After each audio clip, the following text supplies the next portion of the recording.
Assalamualaikum warahmatullahi wabarakatuh. Selamat siang semuanya. Waalaikumsalam Salam warahmatullahi warahmatullahi wabarakatuh. wabarakatuh. Waalaikumsalam Siang, Bu. Oke, Ibu pengen tahu bagaimana kabar kalian pada hari ini? Alhamdulillah. Alhamdulillah luar biasa, Bu. Alhamdulillah ya, jika kalian dalam keadaan baik, dalam keadaan sehat, karena semoga dalam keadaan kita yang prima seperti ini, kita bisa menjalankan atau proses pelaksanaan pembelajaran kita pada hari ini berjalan dengan lancar. Ketua kelas, silahkan pimpin doanya terlebih dahulu. Bu, baik teman-teman, sebelum kita mulai belajar, alangkah lebih baiknya kalau kita berdoa terlebih dahulu. Berdoa dimulai. Berdoa selesai. Amin. Terima kasih kepada ketua kelas yang sebelumnya, apakah pada hari ini ada yang tidak masuk? Sudah masuk semua, Bu. Ya, terima Masuk kasih. semua, Bu. Oke, terima kasih ya. Alhamdulillah jika kalian dapat hadir semua pada pertemuan kali ini. Sebelumnya, Ibu akan beri kalian kesempatan untuk absen terlebih dahulu. Untuk kode absennya telah Ibu share ke WA group dan melalui Google Classroom. Silahkan absen. Waktu absennya Ibu buka dari sekarang dan akan diakhiri pada akhir pembelajaran. Jangan lupa absen ya. Silahkan absen terlebih dahulu. Baik, Bu. Terima kasih. Oke, Baik. Bu. Nah, apakah PPT-nya sudah terlihat? Sudah, Bu. Oke, baik. Sudah, Bu. Nah, pada materi kita sebelumnya kan terkait garam yang terhidrolisis. Nah, pada garam terhidrolisis ini, sifat garam tersebut disebabkan karena adanya reaksi lebih lanjut ion-ion garam dengan air. Nah, reaksi ion dari garam yang berasal dari asam kuat dan basa lemah terjadi pada kation. Kation akan terhidrolisis dan dari reaksi tersebut dihasilkan ion H+, yang kemudian akan menyebabkan larutan tersebut bersifat asam. Semakin banyak jumlah kation yang bereaksi, semakin besar pula ion H+ yang dihasilkan, sehingga semakin asam larutan tersebut. pH-nya kurang dari 7. Begitu pula sebaliknya, maka semakin besar ion OH- yang dihasilkan, semakin besar pula lautan tersebut. Ini menandakan bahwa tidak selamanya garam yang kita temukan itu bersifat netral ya. Nah, kalian bisa perhatikan gambar berikut, di mana gambar ini merupakan satu jenis yang adanya garam yang dapat kita bisa tentukan pH-nya. Nah, kalian tahu kan di sini gambar dari Promak, yaitu merupakan apa? Obat apa Promak ini? Sama Milansa. Nah, betul, obat mah. Nah, kalian tahu nggak bagaimana cara obat mah ini yang ada di pasaran dapat menghilangkan atau meredakan sakit mah? Dengan cara menetralkan kadar asam lambung, Bu. Oke, benar ya, Tuti. Terus kalian tahu nggak senyawa apa saja yang terkandung dalam obat mah ini? Seperti senyawa yang terkandung dalam obat Milanta atau Promak. Ada yang tahu? Senyawa antasida, Bu. Oke, benar ya, Elis. Selanjutnya nih, kalian tahu nggak gitu, bagaimana pengaruh pH dalam menetralkan asam lambung yang meningkat pada penderita penyakit MAH? Paparkan saja. Penyakit MAH ini kan disebabkan karena meningkatnya asam lambung, sehingga lambung kita tuh pH-nya itu menjadi kurang dari 2. Nah, peningkatan kadar asam lambung inilah yang membuat lambung kita tuh kayak kita ngerasanya tuh nyeri gitu kan, kayak menusuk-nusuk gitu kan. Kemudian tuh misal kita mengonsumsi obat mah ini gitu, obat mah ini. Nah, dia tuh akan menetralkan asam lambung kita sehingga pH-nya kan menjadi 7, karena kan pH dalam tubuh kita itu yaitu 7 kan, netral. Sehingga yang kita rasakan apabila kita mengonsumsi obat untuk menetralkan asam lambung ini, kita tuh nggak akan merasakan perih lagi pada lambung kita. Nah, jadi kalau melanjutkan pembelajaran sebelumnya terkait cara menghitung larutan garam yang terhidrolisis. Nah, Ibu harapkan dengan pembelajaran kita kali ini, kalian mampu menghitung pH larutan garam yang terhidrolisis. Nah, jadi kan di sini kita mempelajari pH. pH kita juga perlu mengetahui pH, fungsi pH ini apa sih dalam kehidupan sehari-hari? Penting nggak kalau seandainya kita untuk ketahui dalam kehidupan sehari-hari? Misal nih contoh dalam kehidupan sehari-hari kan yang paling sering kita lakukan yaitu minum.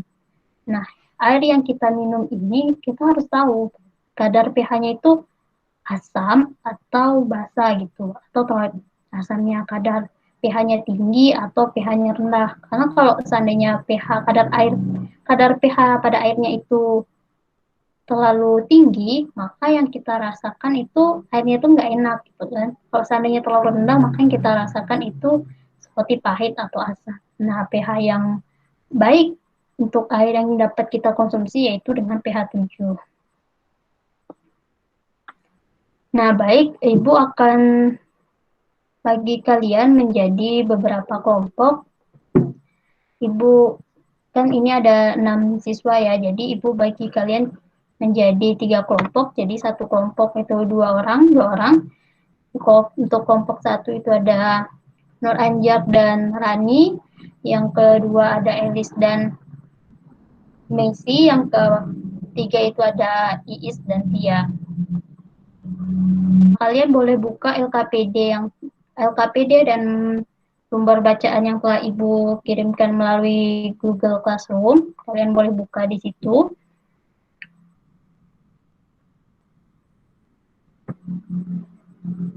Hari ini kita akan berdiskusi melalui LKPD yang telah Ibu berikan. Kalian berdiskusi juga melalui WhatsApp group, juga lebih mudah untuk kalian berdiskusi. Apakah ini sudah terlihat? Sudah, Bu. Sudah, Bu. Oke, nah kalian bisa baca di sini. Kita baca dulu untuk fase 1 itu orientasi terhadap masalah. Nah, di sini ada wacana. Silahkan kalian baca. Kalian kan sudah Ibu bagikan LKPD-nya ya melalui Google Classroom. Kalian baca di sini. Nanti kalian jawab beberapa pertanyaan yang perlu kalian jawab di bawah selanjutnya.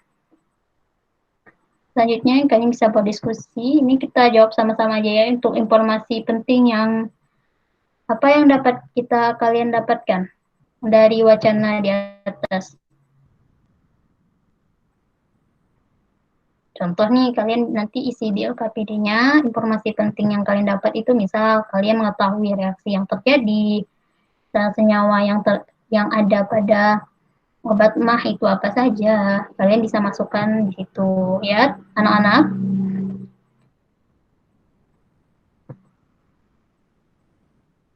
Terus di sini ada konsep pengetahuan yang berhubungan dengan masalah di atas.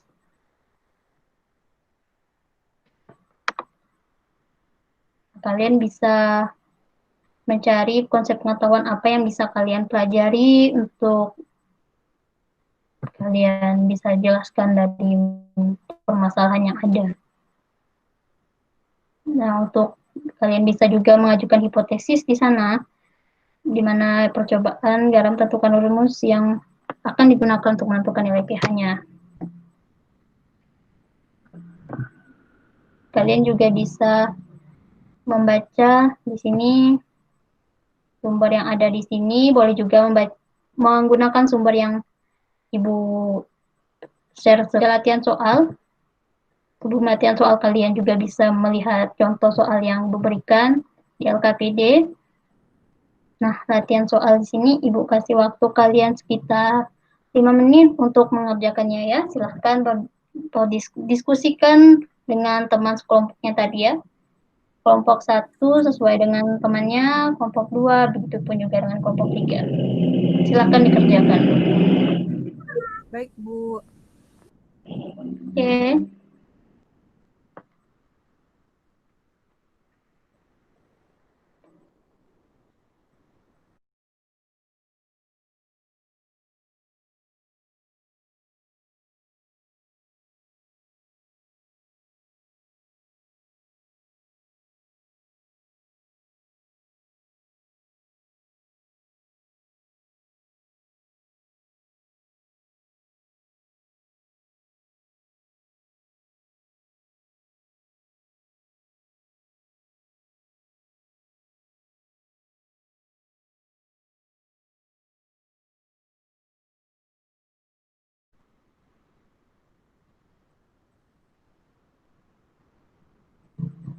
Oke, buat yang kelompok sudah melakukan diskusi, bisa Ibu lihat di sini ada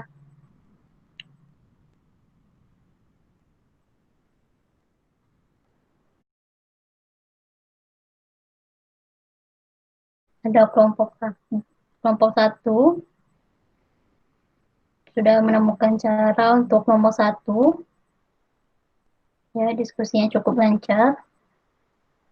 Terus untuk diskusi kelompok 2, ya pembahasannya banyak sekali. Dan mereka sudah menemukan untuk latihan soal nomor 1 dan nomor 2. Ya, bagus untuk kelompok 2. Selanjutnya untuk kelompok 3 juga telah Ibu lihat di sini. Juga telah melakukan diskusi, berbagi tugas untuk mengerjakan nomor 1 dan nomor 2. Oke, terima kasih buat kalian semua telah melaksanakan diskusi dengan baik.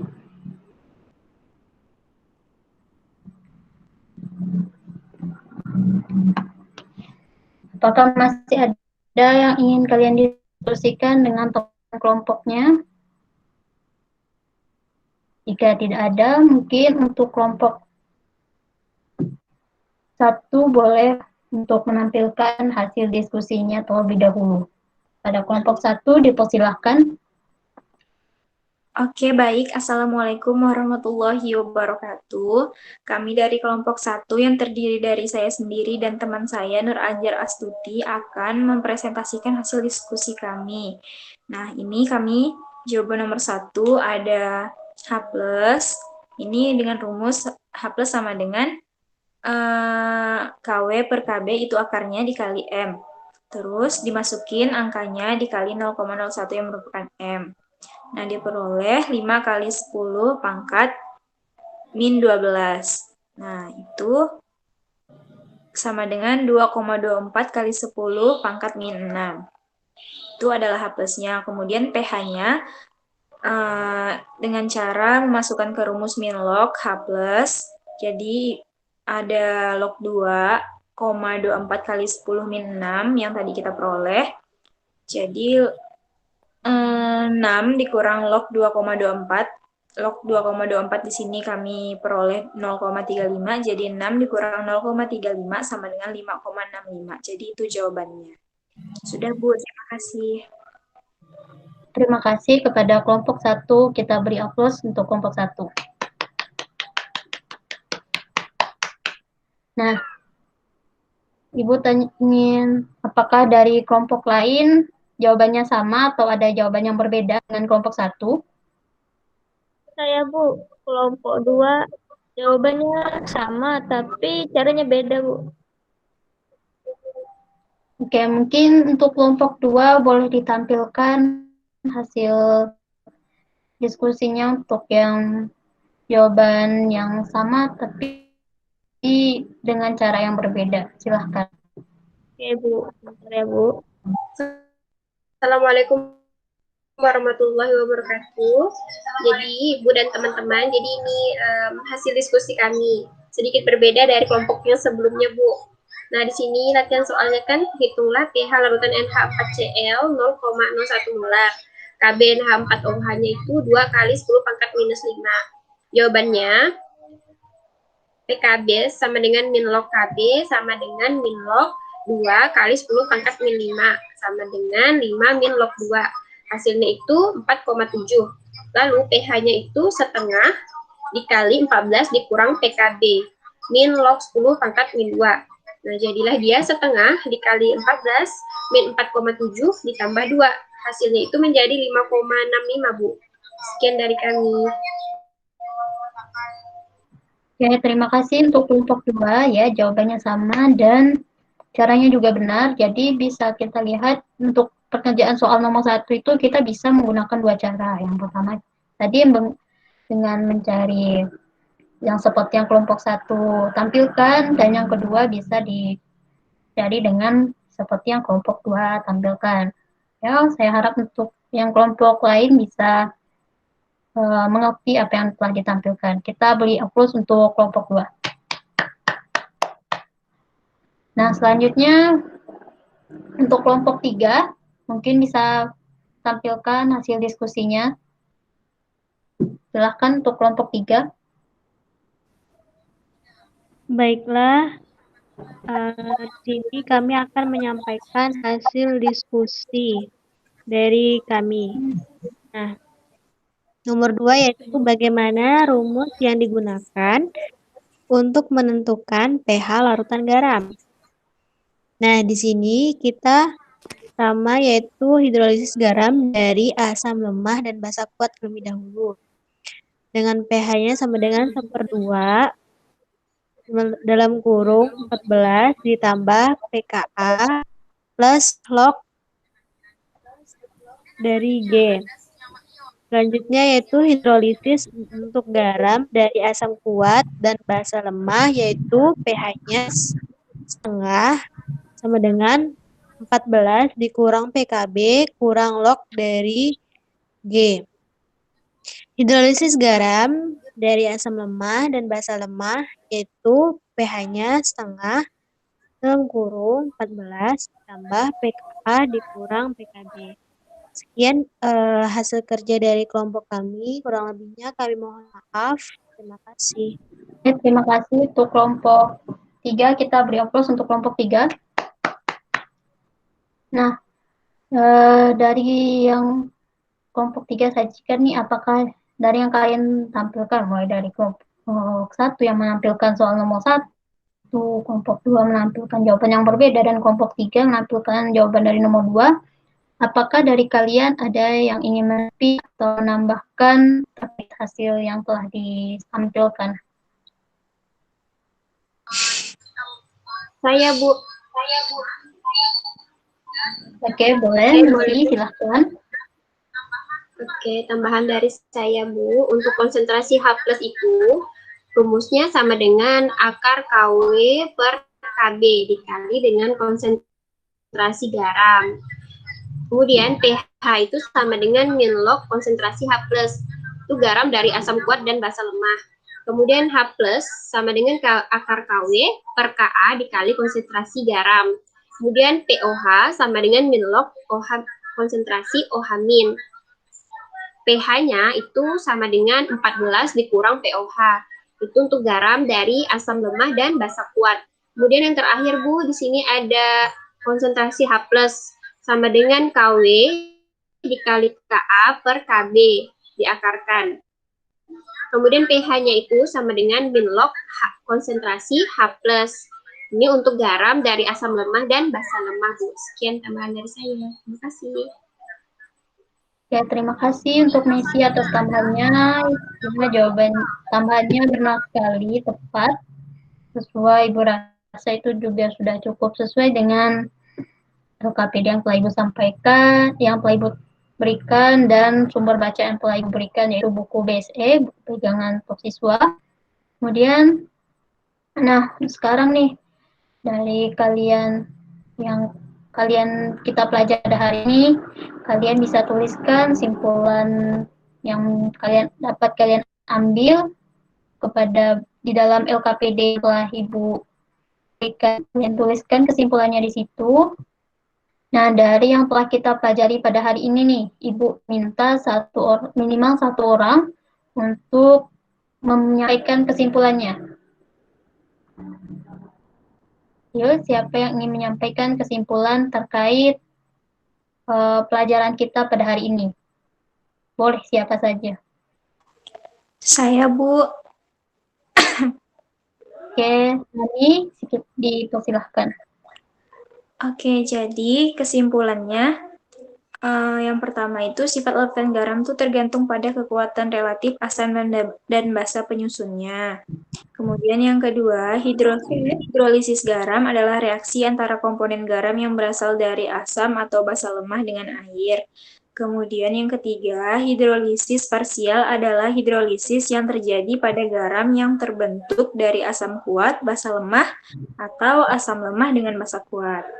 Kemudian yang keempat, garam dari asam kuat dan basa lemah mengalami hidrolisis parsial, larutannya bersifat asam, itu H plus sama dengan akar dari KW, M plus dibagi KB, atau H plus sama dengan akar dari KW kali M per KB, dengan M yang merupakan konsentrasi kation. Itu Bu, kesimpulan dari saya Bu. Terima kasih.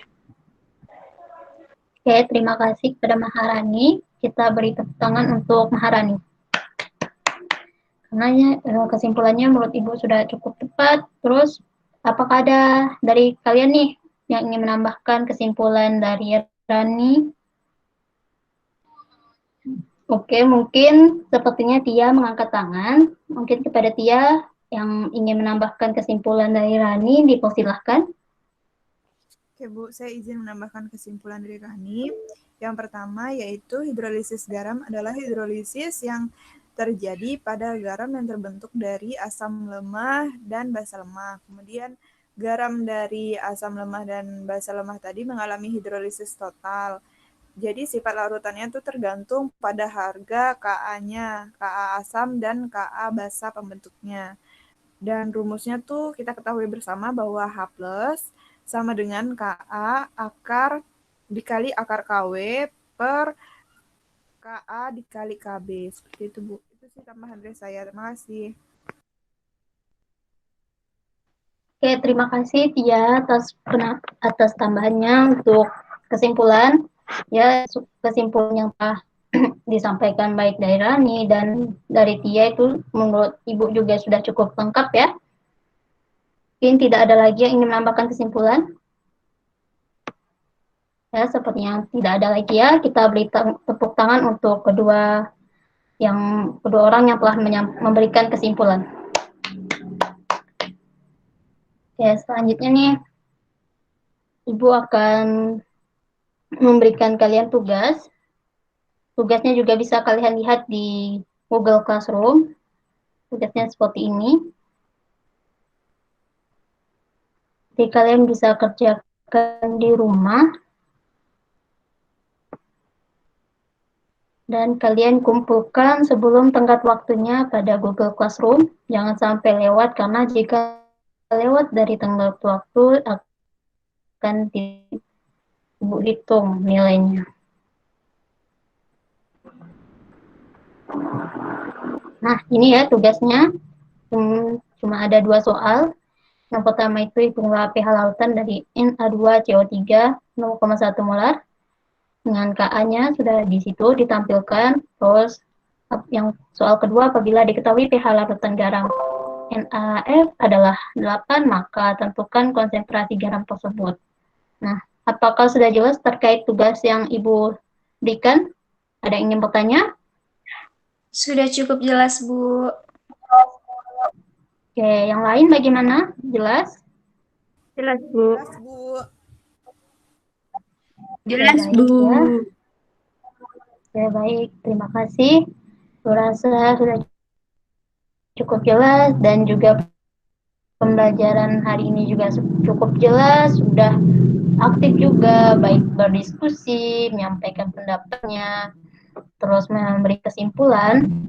Ibu apresiasi sekali kalian pada hari ini, semangat sekali untuk belajarnya. Tepuk tangan untuk kita semua. Nah, sebelum mengakhiri pelajaran kita pada hari ini, silahkan untuk ketua kelas pimpin doa terlebih dahulu. Mari kita berdoa dulu. Berdoa dimulai.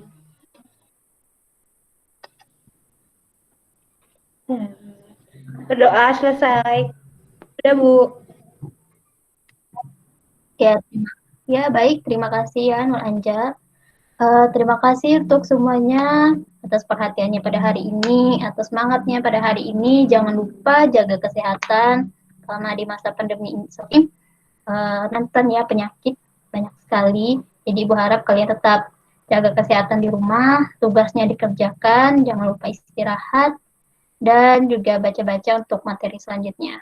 Materi selanjutnya akan Ibu share lagi di Google Classroom. Terima kasih semuanya. Ibu tutup. Wassalamualaikum warahmatullahi wabarakatuh.